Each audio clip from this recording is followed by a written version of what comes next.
இந்தியாவில் இருக்கின்ற 100 கோடி மக்களினுடைய நலத்துக்கு யார் காரணம் என்றால் மத்திய மாநில அரசுகள் காரணம்.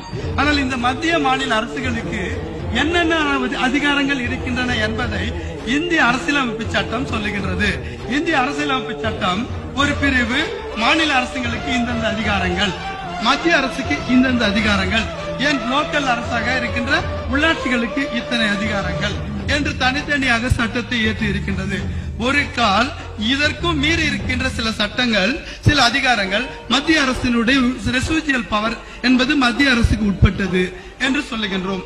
அதோடு மட்டுமல்லாமல் இந்த சட்டம் தான் இந்தியாவின் அனைத்து சட்டங்களுக்கும் பேஸ். இன்றைக்கு உதாரணமாக எடுத்துக்கொள்ளுங்கள், இந்தியாவின் பிரைம் மினிஸ்டர் என்று எடுத்துக்கொள்ளுங்கள்.